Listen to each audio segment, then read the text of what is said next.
please help us to tell no Vietnamese to get out of Laos. Laos, let us alone. We need the freedom. We need the free election like Cambodia.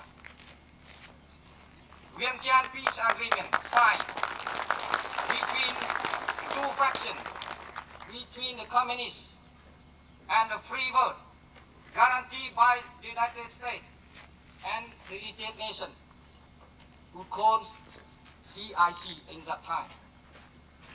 That election must be held in Laos like in Cambodia, which is specified on the peace agreement, in Paris peace agreement, and in Laos Vientiane peace agreement in 1973. It's very easy for Laos. It's just you to look back and help us. Thank you.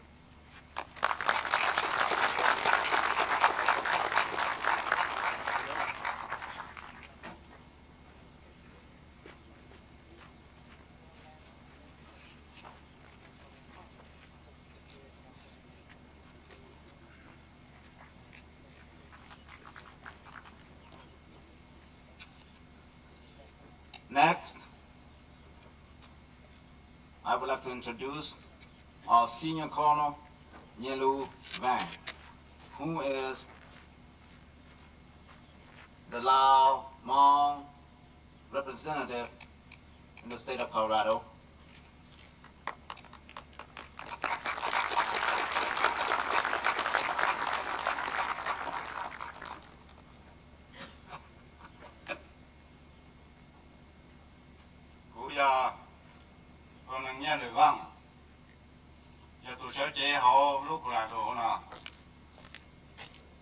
I am Colonel Nhielu Vang, represent the Lao Hmong people in the state of Colorado.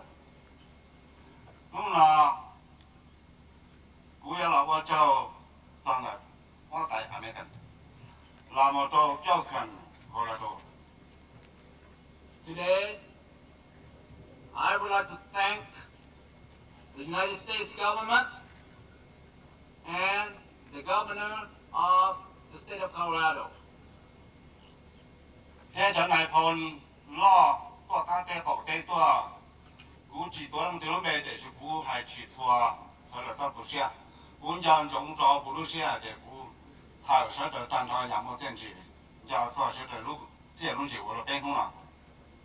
Next, especially our generals who have been traveling all over the country to participate in this event. I can't say all your names, but I know who you are, and you will be in my mind all my life.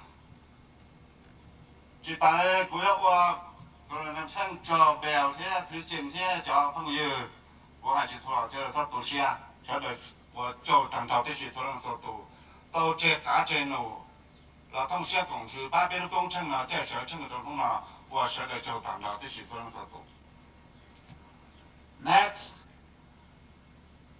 I would like to thank our planning committee, Colonel Frank Bells, Christine Cook, Bill, Dennis, and many others who have devoted your time for this particular event for us. It means a lot to us, and it's a special for us.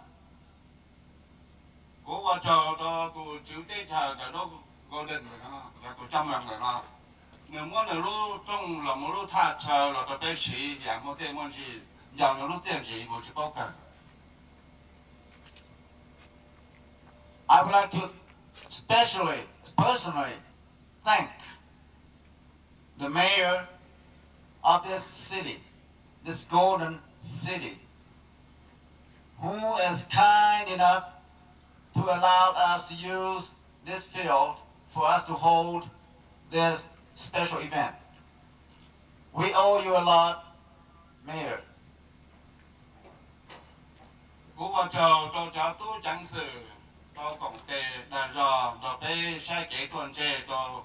但找但头都清讲呢，我走都是的，也没天气，几个手龙都好，我去包保证。 Next, I would like to thank our security officers, security force, for helping us to keep peace. What you have done for us, I will carry on my back and my shoulder forever. 我走到这边上我后，没干办到，做人做多拉多要，都做多到多那边晒边做后呢，做多的是。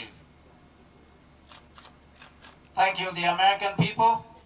You are our friends. You have devoted your time to participate, to join us. I thank you. 但那不要了，我走到边讲风，到多做路拉多，到边通些工就，让大做，边的工程了。 From now on, I'd like to go back to the Hmong people. Thank you a lot for coming from all over the country to make this event happen.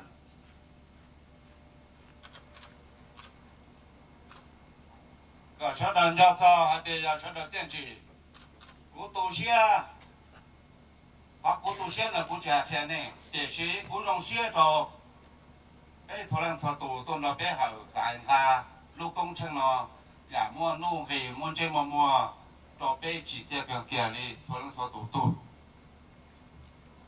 However, I'm saddened. But what I'm saddened about, I will not tell you. Let me reserve it. I'm happy that you are here to enjoy this event. This is wonderful.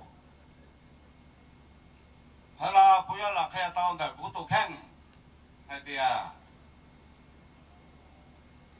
古开了呢，包突然做多，就朋友忙了呀，朋友还没干。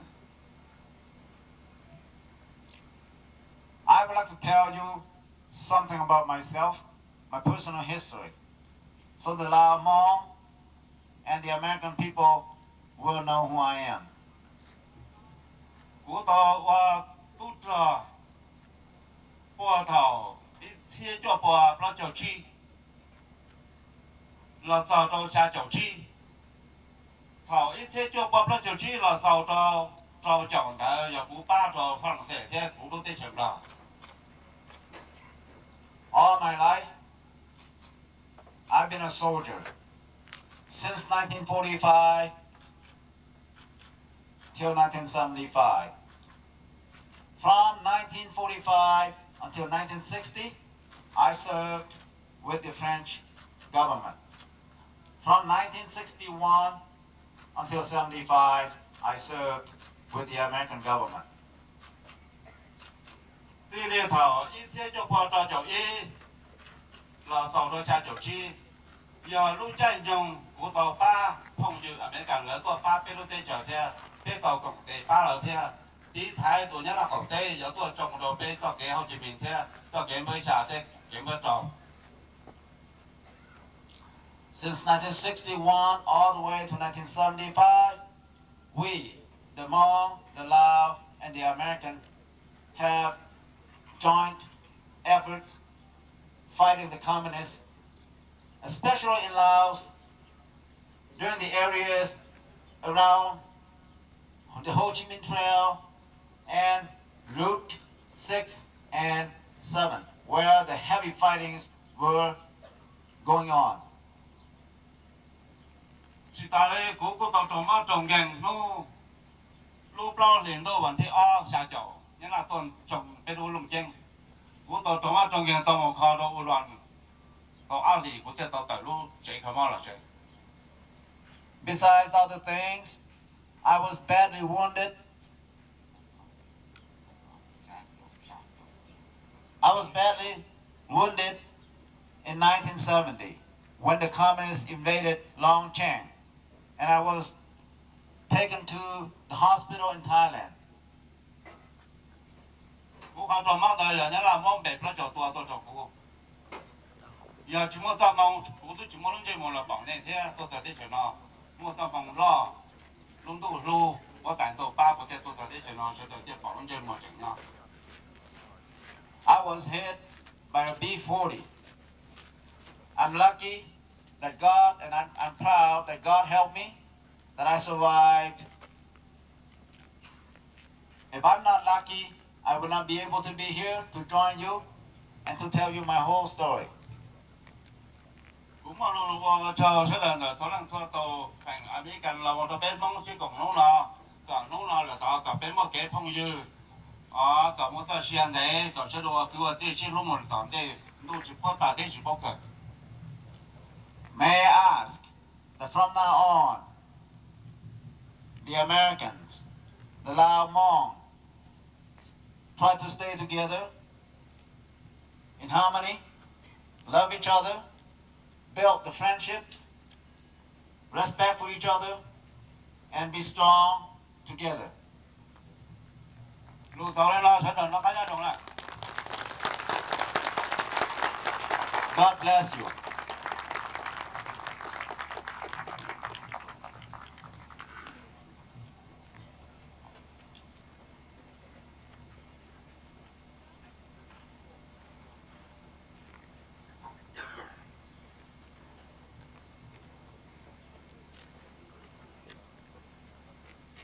Your program depicts two hands.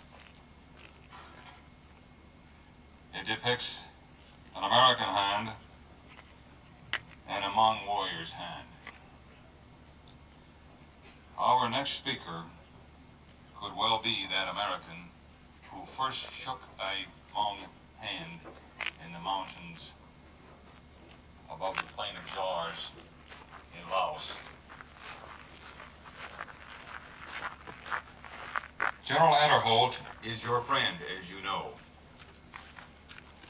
General Adderholt is not known to many Americans, but to those of us who know war and its business and its professionals, we know that Heine Adderholt is one of the fine officers of this century for American forces.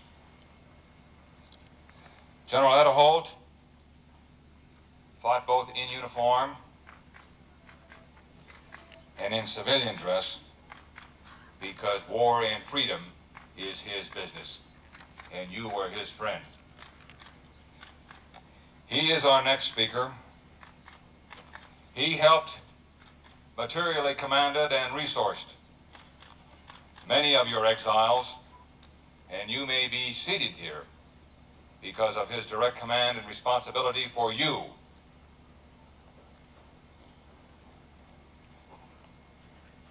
We could not find a more distinguished American officer to tell your story to America and to the world media about the significance of this event than our next speaker, General Adderholt. Sir, the deck is yours.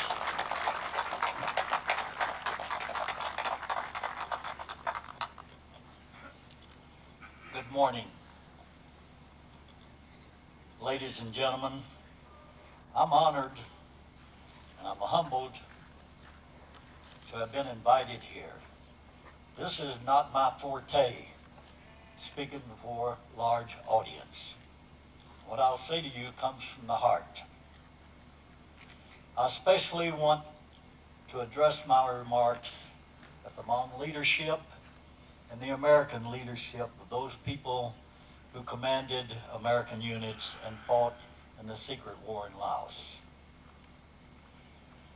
My simple appeal is that we all come together, both Hmong and Americans, Ravens, Air America, Bird Air, Special Forces, the case officers that you knew, that committed you to battle, that we all come together and try to resolve the refugee problem since 1975 and the refugee camps in Thailand.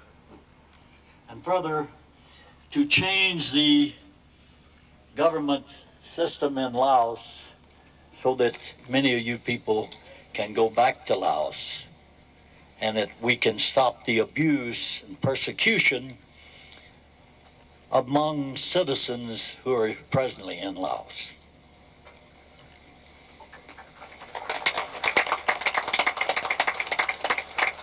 I am sorry that General Vang Pao and Kun Bill Lair, who I think were the two greatest or equally as great as any people that was in this movement, they the ringleaders from the start, for one reason or other, are not here today. And I would hope that any future gathering, they would be here.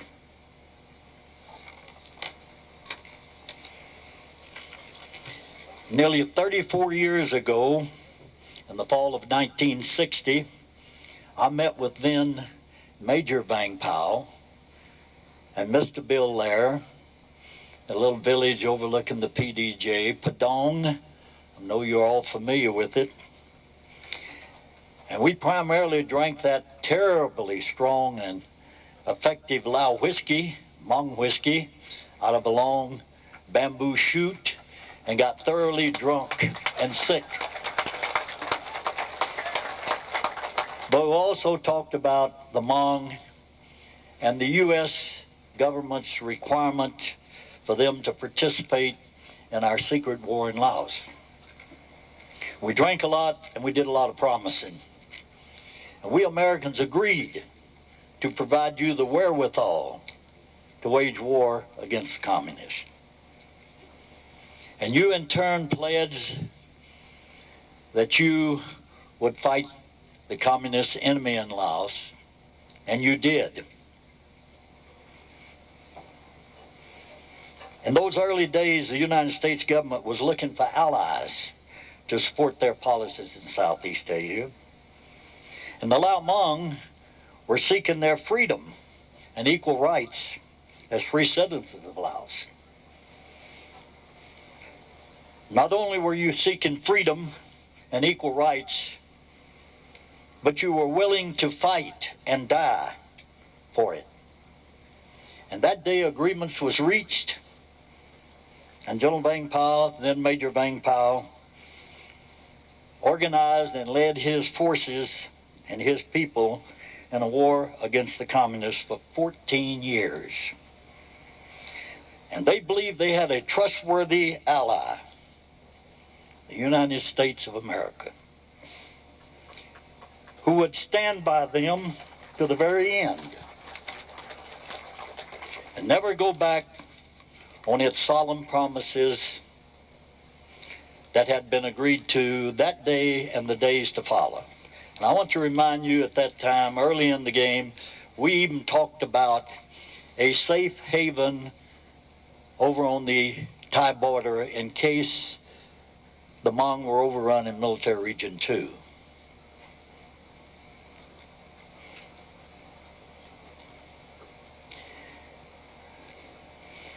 You sacrificed thousands of your young, brave people, both men and women, in the belief that the United States of America would stay the course until final victory. And of course, it's obvious we did not.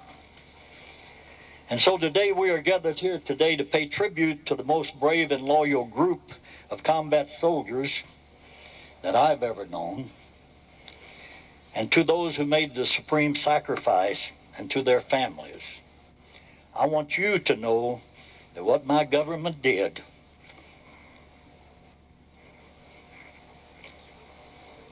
to your people, the Lao tribes, is inexcusable. I watched the program for 14 years from various vantage points, and I saw you sacrifice the lives of your young men, your homeland, and your freedom. And then I watched Uncle Sam withdraw without ever looking back. I can remember in the 60s when the Lao Hmong had succeeded in tying down thousands of North Vietnamese Viet Minh soldiers and they were the best the North Vietnamese had. And this resulted in the U.S. taking far smaller losses in the war in South Vietnam than if we had not tied up those divisions in Military Region 2.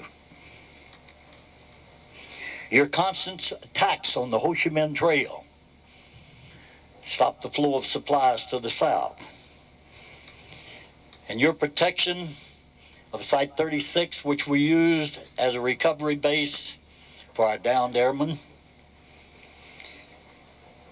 and the radar bombing facility at Site 85 were invaluable to the United States bombing offensive against the North Vietnamese. Through all these years, the CIA and the State Department pressured you to increase your activities in northern Laos. Your response was always positive, regardless of the terrible suffering you endured. Your villages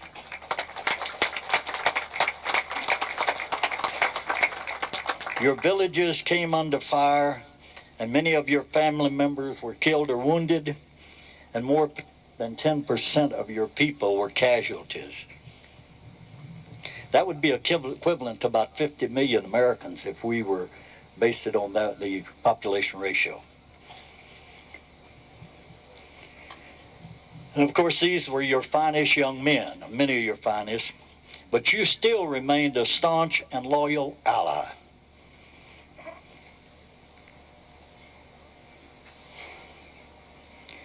We Americans here today are veterans of the United States secret war in Laos.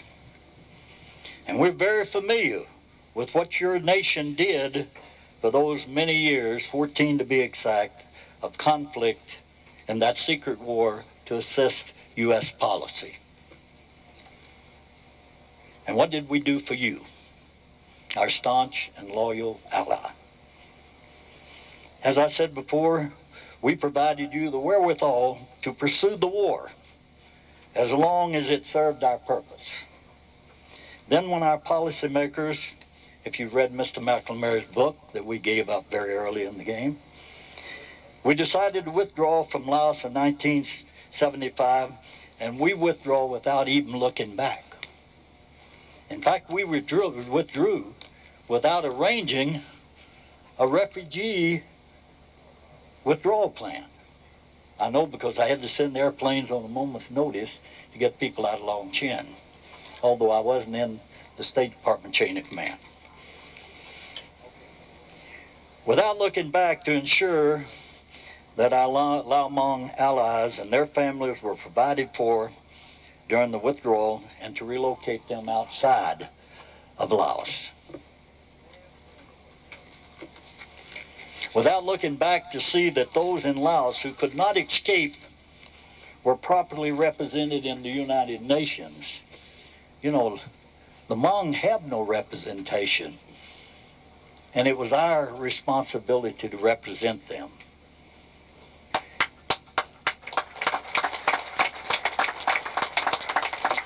And we should, without looking back to ensure that they did not spend the remainder of their lives in squalid refugee camps in Thailand.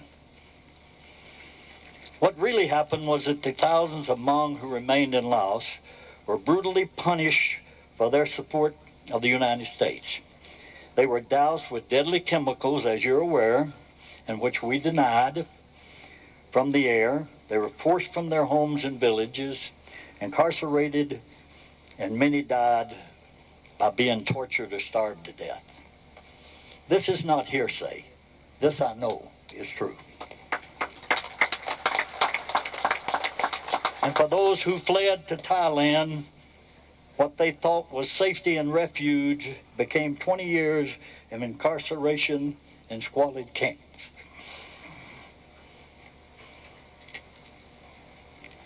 These camps were administered by the UN refugee people and the Thai police, and are still represented, are controlled by those Thai police. Now they are faced with forced repatriation back to Laos, and for many to the same communist government that they fled 30 years ago. A government that is partially controlled by the Lao Hmong, most dreaded enemy, the North Vietnamese. During the height of the Lao Hmong involvement, the CIA budget for Laos was $750 million annually, while the United States neglected its obligation to the Lao Hmong. U.S. troops have been deployed to Desert Storm to prevent Iraq from overrunning and annexing Kuwait. Combat forces have been deployed to Bosnia, Panama, Somalia, and a number of other places, and Americans have given humanitarian assistance around the world, but nothing to the Hmong.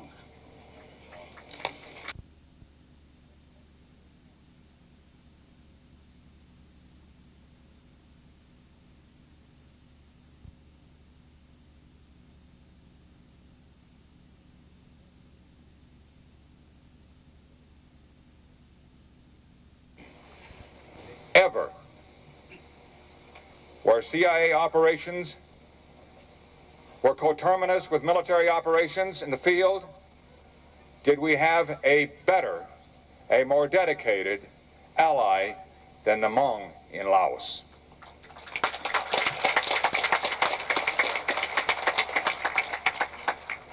He reminded us, and he reminds you,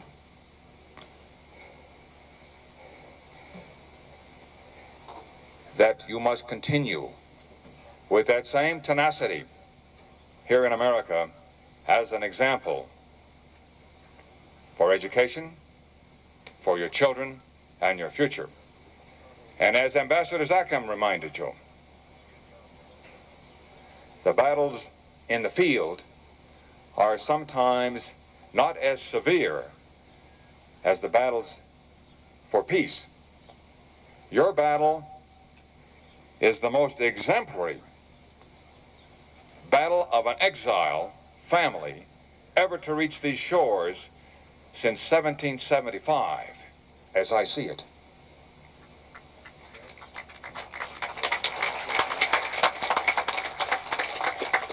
This is July 1995.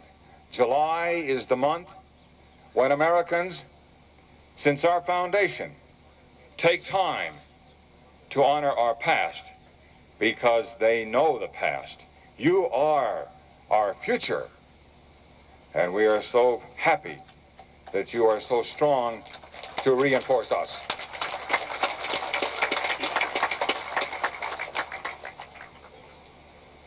Where's my friend Chi?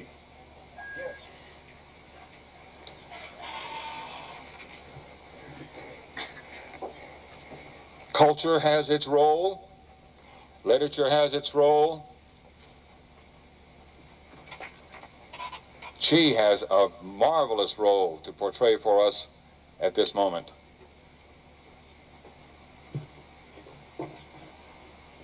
Thank you, Colonel.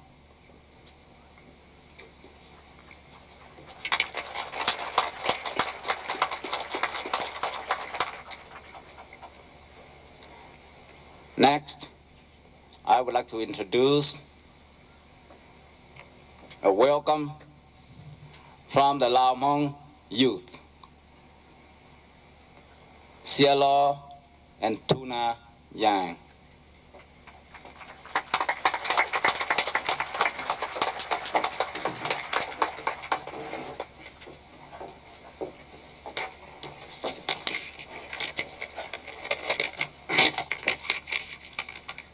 Good morning, distinguished guests, fellow Lao Hmong, ladies and gentlemen. Today, we are gathered here together as American and Lao Hmong freedom fighters to mark an important historical turning point. It is a great honor and privilege for myself and our youth to have this opportunity to finally come face to face with our heroes.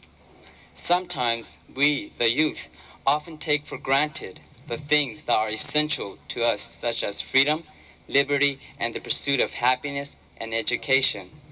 But The real truth is that without your efforts and sacrifices, we would not enjoy the many opportunities we have today.